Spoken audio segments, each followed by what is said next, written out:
contexto. Mas muita gente acredita na meritocracia absoluta. Sim, mas faz parte da programação.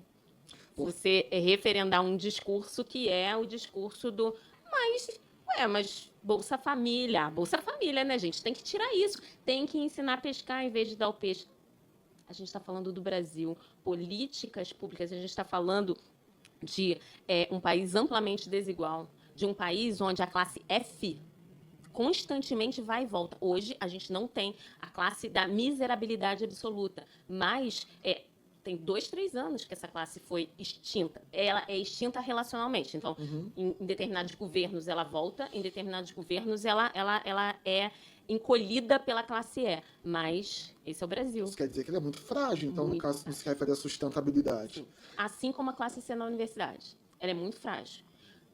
Precisa de bolsa permanência para uma pessoa que sai de São João de Meriti estudar na UFRJ, por exemplo. Ela precisa de cotas sociais, raciais, dependendo da raça dela.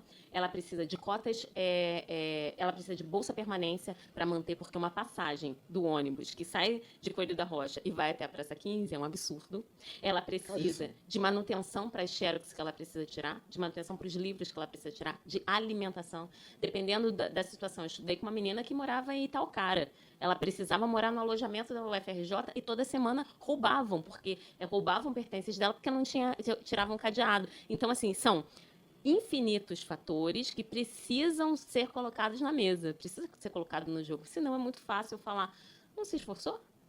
Ah, tirou essa nota? Não, é a programação. Você não deu o seu melhor. É. E ainda tem nessa seara toda a capacidade mental de suportar essa dinâmica toda que parece que está tudo contra você.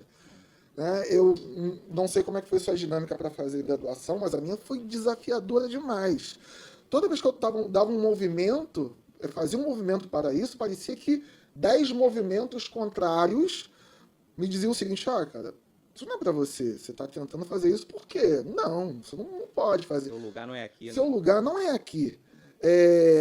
E eu lembro também, às vezes, eu nunca militei pelo vitimismo, nunca gostei dessa palavra. Acho essa palavra de mim, eu não gosto de vitimismo. Eu prefiro canalizar minha energia para mudar, né, a minha condição. Mas eu olhava assim na faculdade, aí procurava assim, não tem tantos assim iguais a mim aqui.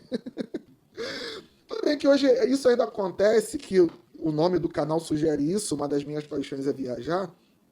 Tem alguns lugares que eu chego, que às vezes custam um pouco mais para você entrar, e eu às vezes fico olhando assim em volta, cara, nem as pessoas que trabalham aqui são parecidas comigo.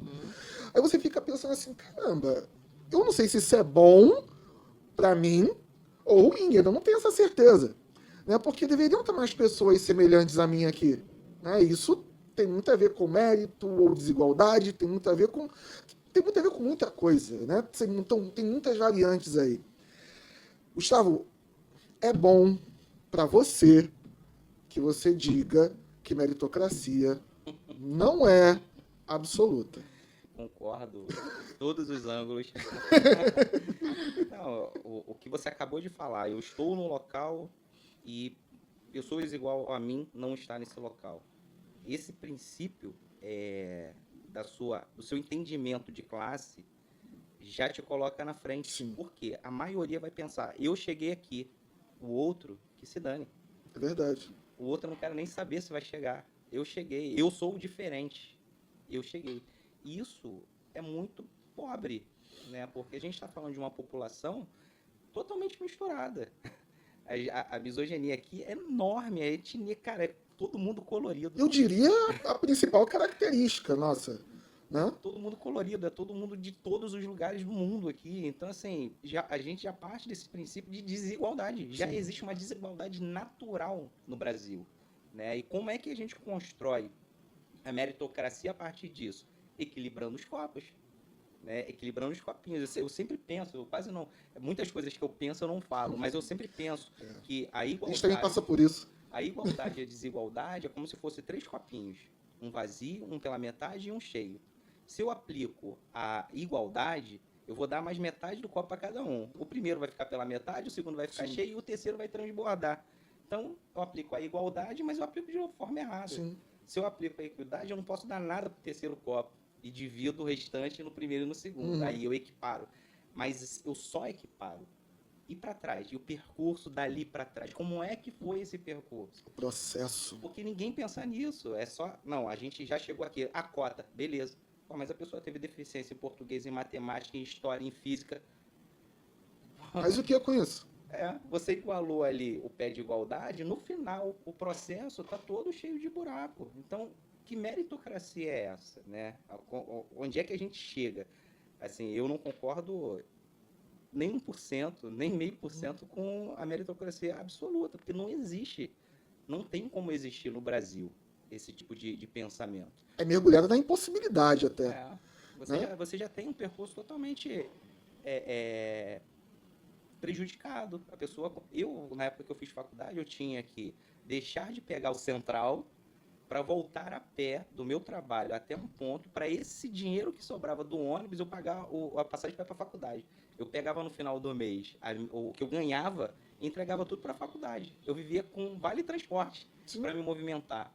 Então, assim, é igual ao outro cara que tem capacidade de pagar a faculdade, o pai financiar tudo, ele ter tudo. Então, estamos falando de outro universo. Outros pontos de partida. Outros pontos de partida. Então, assim, cabe aquilo que você falou. A pressão é tão grande que você tem que fechar os olhos e seguir. Porque se você pensar na condição que você está, você não segue.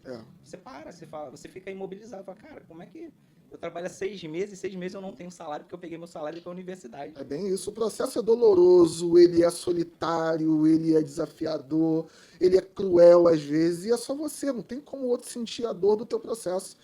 E eu acredito o seguinte, eu, por exemplo, precisei de muita força mental para poder entender, não, isso é hoje, para que daqui a algum tempo eu não precise.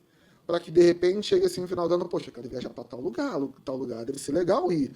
E ter condição de eu, então, não quero viajar, porque eu não quero, e ponto final. Então, sei lá, quero ir a tal lugar e, enfim. O livre-arbítrio da escolha, né? Exatamente. Tá, eu não consegui ainda ir até a Europa, mas já estou programando isso, né? Antes, eu talvez não tivesse condição de me programar para ir para a região dos lagos. Hoje, quando você pensa assim, tá, isso aqui, uma viagem para a Europa, hoje é possível, é factível, né? É um pensamento concreto, não é um sonho, né? Mas antes ir até a região, a Costa Verde, era um desafio. Paraty, Angra, sair do estado, né? Enfim, só para poder contextualizar. Eu entendo muitas coisas, né? Mas nem tudo que eu entendo é reflexo da realidade. Você acha que meritocracia também é oferecer oportunidades? Peguei o gancho, hein?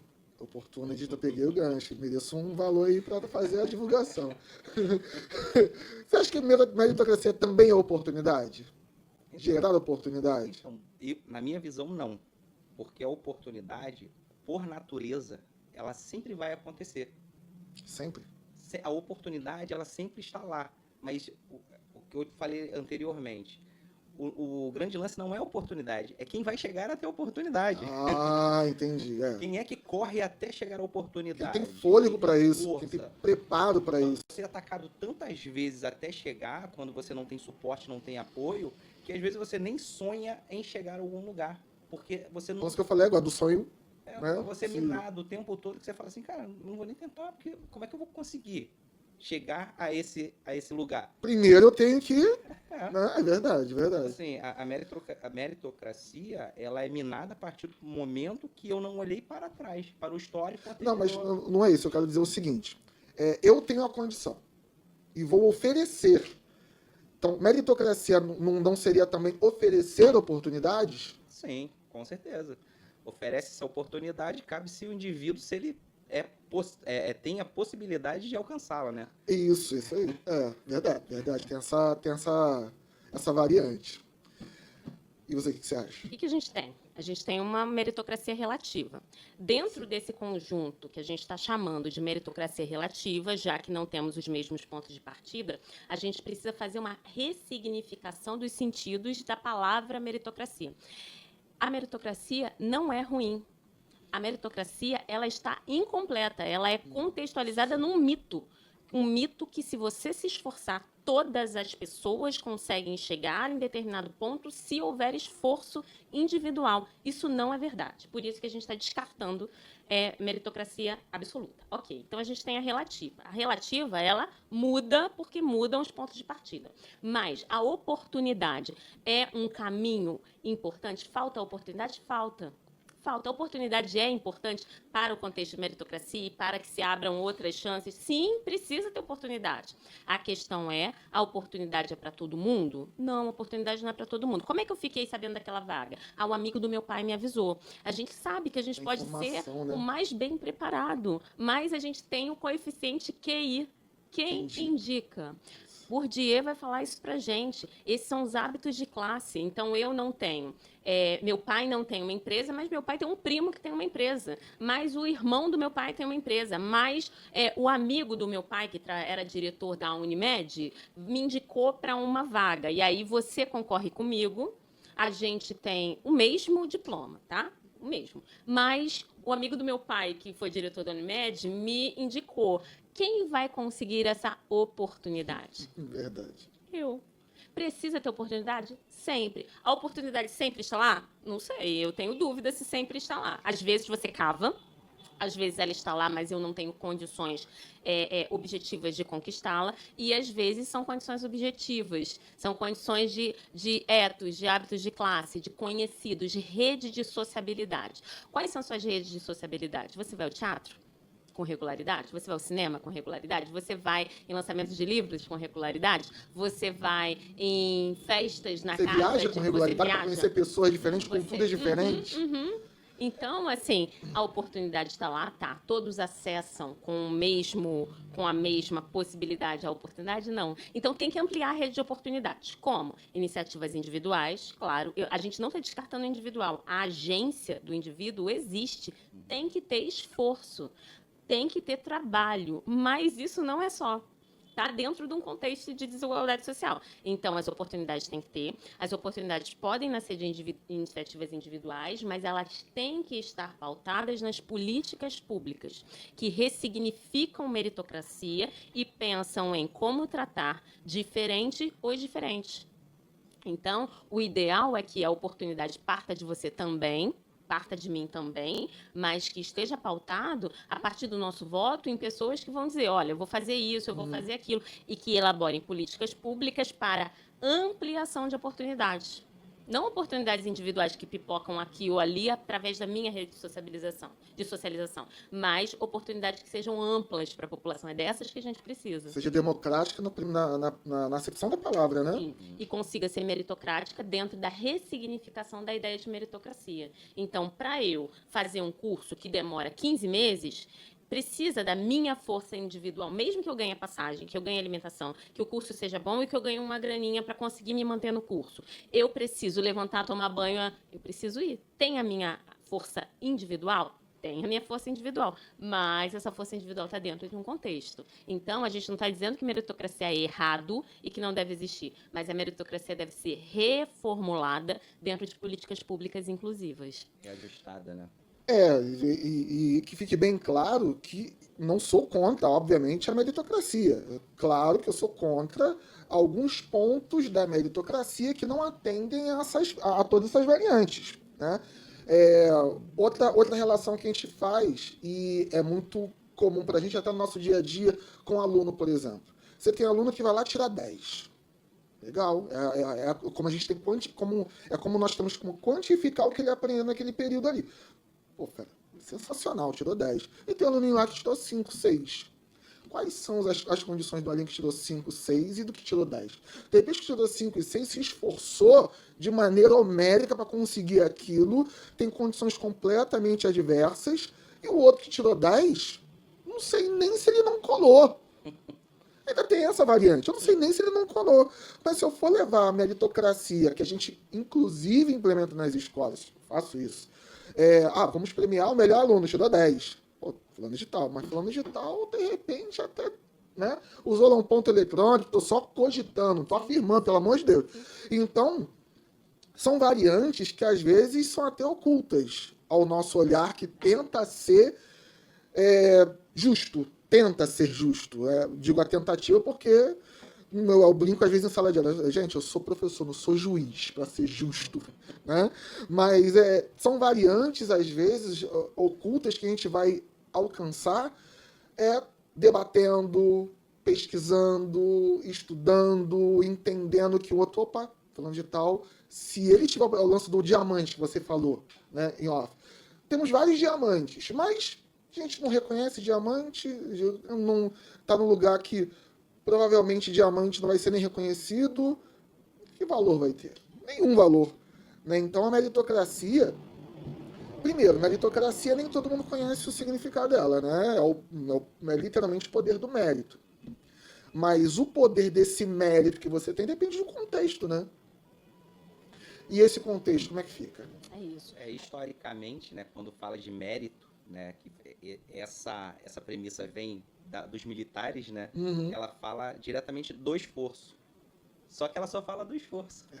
Que não é a única variante. Não é a única variante. A gente tem hoje a primeira geração de pessoas com deficiência estudando em escolas regulares. A primeira, ainda. Como a gente vai tratar o mérito com uma criança com deficiência intelectual numa sala regular, por exemplo?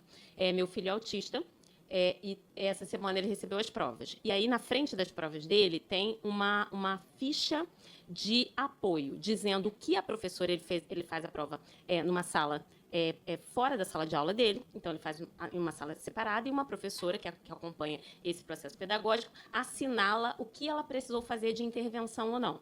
Coloquei o dedo para marcar a leitura, li o texto para o estudante, tive que fazer um mapa mental, um esquema para explicar o conceito. Então, essa é uma forma de anunciar ao professor regente, ao professor de língua portuguesa, de geografia, quais foram os recursos que aquele estudante usou fora da sala de aula, fora dos olhos daquele professor. Teve facilitação para o processo? Que facilitação foi necessária? Eu, quando vi essa ficha, nunca tinha visto, primeira vez. Quando eu vi essa ficha, eu falei, nossa, a gente tem aqui um parâmetro meritocrático interessante, porque a gente está falando que o 9 que ele tirou vai ser um 9 com base em que tipo de ajuda que ele teve. Então, a gente precisa oferecer políticas de equidade, aí a gente saiu de uma macropolítica, que a gente está falando de política pública educacional, para uma micropolítica, dentro da sala de aula com 30 alunos, com 35 alunos. Quais são as micropolíticas e os acordos fundamentais? Então, por exemplo, eu trabalho num instituto de aplicação.